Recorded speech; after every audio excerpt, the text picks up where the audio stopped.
No show do Heleno Rodai, Rádio Serviço. Hoje eu vou conversar mais uma vez com o grande médico endocrinologista, chefe do Serviço de Clínica Médica do Hospital Federal dos Servidores do Estado, meu amigo e grande tricolor, Dr. Silvio Provenzano. E junto vou receber a minha amiga médica intensivista e pneumologista, doutora Bruna Provenzano. Hoje tudo em família aqui. Eles vão atender o pedido da nossa ouvinte Roberta Oliveira, que mora em Santíssimo. Ela nos contou que recentemente descobriu que está com sarcoidose e essa condição tem causado muito desconforto. Por isso, pediu informações sobre este assunto. Bom dia, bom domingo, doutor Silvio, e bom domingo também, doutora Bruna. Obrigado aí pela recepção. Bom domingo, Heleno, Regina, Jorginho Epa, Felipe e a família Tupi. Um domingo abençoado. E trazer minha filha, você imagina como é que esse velho coração não está batendo forte, né? Não é a primeira vez, é a segunda. E falar de um assunto que é muito mais da área dela, como pneumologista, que ela é, do que da minha área, né? Da endocrinologia. E a sarcoidose, a Bruna vai explicar o que é, só que não é muito comum esse desconforto que a Roberta, nossa ouvinte, disse que sente. Na maioria dos casos, viu, Roberta? Doença dá pouco sintoma, mas a Bruna vai falar disso com muito mais sabedoria do que eu. Então, Bruninha, filhota, eu prometo não falar o nosso apelido de criança quando você estava no bercinho. Não. Eu falei semana passada, ela não ouviu. Mas, então, a família Tupi não espalha, não. Mas, Bruninha, o que é sarcoidose? Obrigado, filhota, por nesse pleno domingo aí você está aqui com a gente. Então, Roberta, para começar, a sarcoidose é uma doença rara, como meu pai disse, caracterizada por um processo inflamatório crônico, por depósitos de granulomas no corpo. E aí vem a pergunta, o que são granulomas? Granuloma é uma reação do sistema imunológico, é um mecanismo de defesa, na verdade, contra algum invasor. E aí o nosso sistema imunológico ele é muito inteligente, ele se organiza ao redor desse invasor, formando tipo uma coroa de células inflamatórias. E isso gera pequenos nódulos, e esses nódulos podem se depositar, na verdade, em qualquer tecido ou órgão do nosso organismo.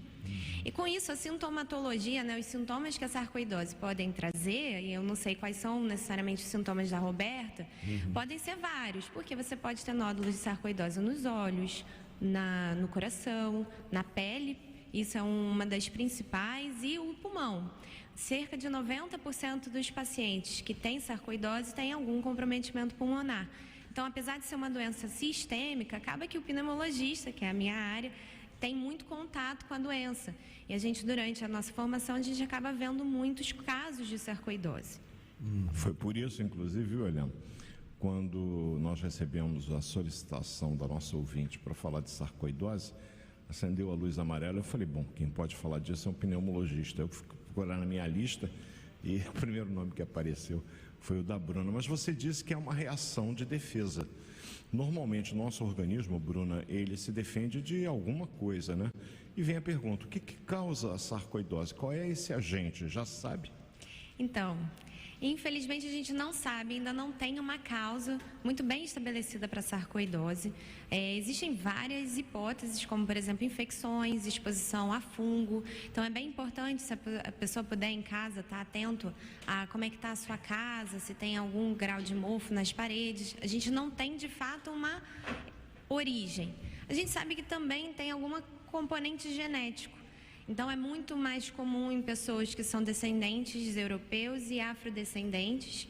Então acaba que nos negros a gente tem uma alta incidência de sarcoidose quando comparado aos brancos.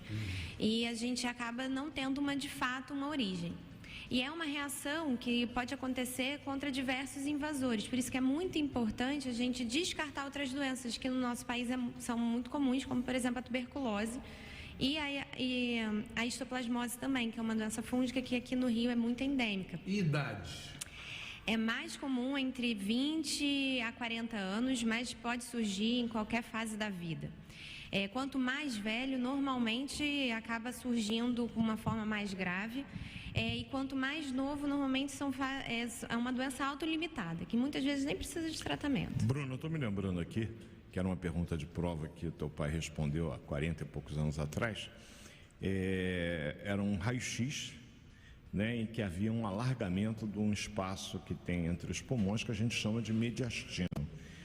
Devido a esse alargamento, a pergunta era: qual a sua hipótese diagnóstica? A resposta certa era sarcoidose. Explica para o seu pai, que tinha decorado isso na época, sabia que alargamento do mediastino tinha que pensar, dentre outras coisas, em sarcoidose. O que provoca esse alargamento? O que tem nesse tal de mediastino ali que pode ser afetado pela sarcoidose?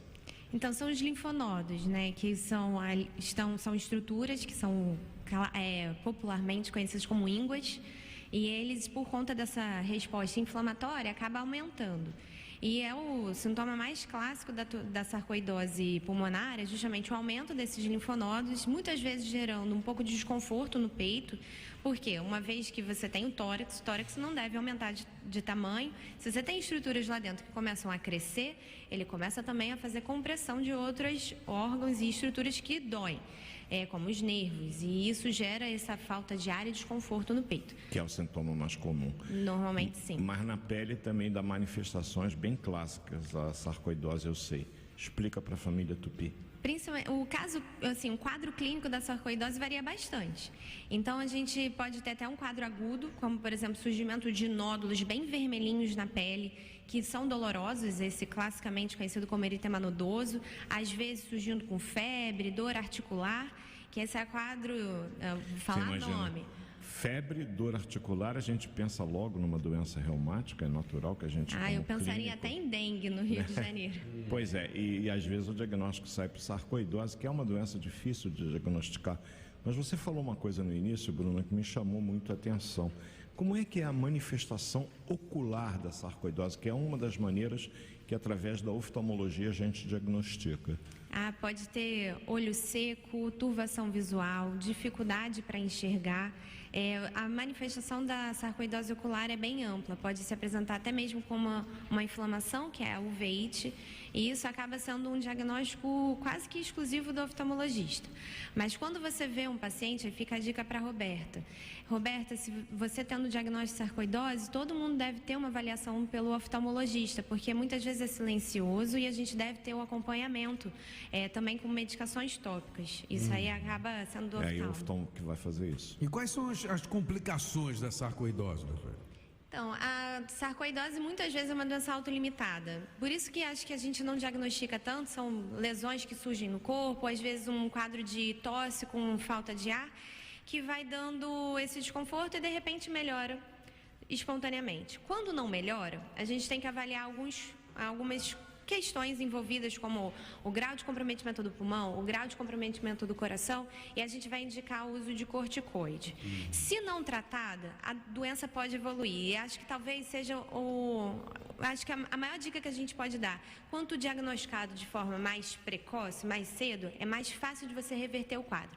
Quanto mais inflamação você tem, mais cicatriz você gera. Nosso corpo, ele é um processo o tempo todo de inflamação e regeneração do tecido. Se você tem um processo inflamatório que está acontecendo naquele tecido sem um tratamento, aquilo pode gerar cicatriz, de fato, para o resto da vida. E aí pode ter a fibrose pulmonar, fibrose no coração, alteração de vista para sempre. Então, é importante que você tenha esse acompanhamento. Ou seja, é uma doença que é relativamente rara, é uma doença que para nós médicos, né, Bruna, às vezes é muito difícil de fazer o diagnóstico de certeza, mas é uma doença que, se não for devidamente acompanhada, ela pode trazer complicações, inclusive com cegueira.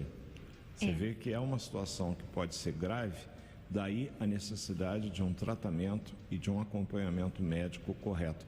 E ela falou uma coisa que eu sei que é uma das paixões da minha filha, provável tese de doutorado dela: hipertensão pulmonar devido às cicatrizes.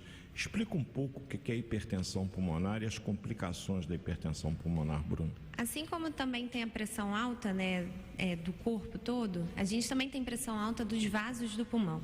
E aí acaba que aquele coração trabalha contra uma resistência muito grande, porque os vasos do pulmão estão sob pressão mais elevada. A sarcoidose pode provocar isso por justamente ter depósitos dos granulomas nesses vasos e dentro do pulmão. E aí isso, a longo prazo, pode gerar que a gente chama de insuficiência do coração direito. Isso é um quadro bem mais grave que a gente pode tratar e evitar justamente essa complicação. Acho que, para não assustar, normalmente a sarcoidose é um quadro que responde muito bem ao tratamento. É uma doença que não tem cura, mas tem tratamento. O importante é a gente lembrar desse diagnóstico e a gente não ignorar, né? Às vezes o paciente melhora, e isso é muito importante. Ele deve seguir o acompanhamento sempre, porque não tem cura, mas deve ser sempre acompanhado, e uma vez que melhorou, não significa que ele nunca mais vai ter, não. Ele pode vir a ter recidiva da doença. Então tem que estar sempre de olho aí com o pneumologista para poder acompanhar direitinho a doença. Eliana, para você ter uma ideia, e a família Tupi também tentar entender. A pergunta-chave dessa história eu fiz para minha filha logo no começo.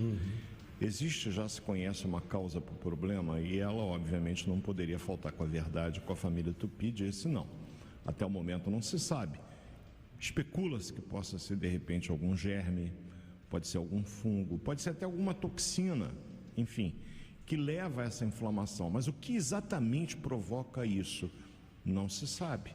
E sempre que o médico desconhece a verdadeira causa, a doença precisa ser acompanhada, porque da mesma forma que a gente não sabe exatamente como ela surgiu, não temos como avaliar se ela vai voltar ou não, e o paciente tem que ser acompanhado, porque, como a Bruna colocou, a maioria dos casos resolve espontaneamente. Em outros, resolve quando a gente usa o corticoide, que é um poderosíssimo anti-inflamatório. Aprendemos e vimos isso, constatamos de fato com a própria Covid, que é uma doença que dá uma reação inflamatória grave. E o corticoide usado na Covid-19 no momento certo reverte o quadro. Com a sarcoidose também, ela provoca um processo inflamatório e ele reverte. Mas não é um tratamento para ser feito pela pessoa, por qualquer um. Existe uma dose que tem que ser iniciada, uma dose que deve ser mantida por um determinado tempo, e existe uma forma de retirada desse medicamento sem que haja prejuízos para o paciente. Tudo isso em função do tratamento da sarcoidose e do acompanhamento, complicações oftalmológicas, cardíacas, sistema nervoso também, né, Bruna? Também. Quais são as manifestações neurológicas que um paciente com sarcoidose pode apresentar antes da gente encerrar? Isso varia bastante, vai desde dor de cabeça até mesmo crise convulsiva, porque vai depender da localização que tiverem os granulomas. Ninguém sabe onde eles vão aparecer, né? Exato. E uma coisa que a gente não comentou sobre o diagnóstico. Uma vez que é uma doença de difícil, né? Por que é difícil a gente diagnosticar sarcoidose? Porque ela acaba mimetizando outras doenças. E a gente tem uma reação inflamatória que são os granulomas, que na verdade qualquer outra doença... Tuberculose pode dar, escoplasmose, como você disse, então, pode dar. Então, o que você vai precisar? Quadro clínico sugestivo com uma amostra desse tecido. Então, a gente acaba tendo que biopsiar essas lesões. Se tiver sarcoidose de pele, é mais fácil. Mas, eventualmente, eu tenho só sarcoidose do pulmão, então vou precisar... Aí você vai ser chamada para fazer uma broncoscopia, né? Como você já faz várias. E aí a gente vai estudar esse tecido e, principalmente, excluir outras causas. E no nosso mundo acaba sendo a tuberculose uma coisa importantíssima. Então, não pode deixar, tá, Roberto? Fica aí a dica de fazer o PPD. É uma boa dica que você deu. Bruna, antes da gente encerrar, tem mais alguma coisa em relação a essa doença que você gostaria de colocar para a família Tupi? Eu acho que o mais importante é que é uma doença que deve ser acompanhada com carinho, não necessariamente vai precisar ter um tratamento, mas a ausência de sintomas não significa que ela não exista. Então, ela tem que ser vista, pelo menos, dependendo de cada caso, a cada 6 meses, a 1 ano, por um médico especializado em sarcoidose, para ela não evoluir para forma grave e suas complicações, como a gente conversou. E a dica mais importante você deu, nunca deixar de fazer uma consulta com um oftalmologista. Sim. Porque as alterações oculares, elas dão poucos sintomas quando elas dão, e às vezes detectada precocemente, você evita que aquilo evolua, levando a complicações graves nos olhos. A visão dos sentidos mais importantes que a gente tem. Se você me permite, só não é tão importante quanto ontem à noite eu e minha filha assistir aquilo que a gente assistiu. Mas enfim, deixa pra lá, vamos mudar de assunto. Não fala de futebol, não. Egílio não quer falar de futebol hoje, nem eu. Nem eu. Então, estamos de comum acordo.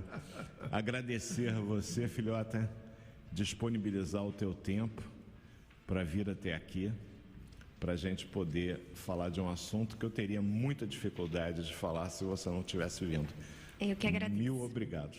Ok. Doutor Silvio Provenzano, meu querido, um grande abraço, fique com Deus, boa semana e até a próxima. Doutora Bruna, obrigado pela presença também. Até a próxima, querida. Obrigada. 11h44. Show do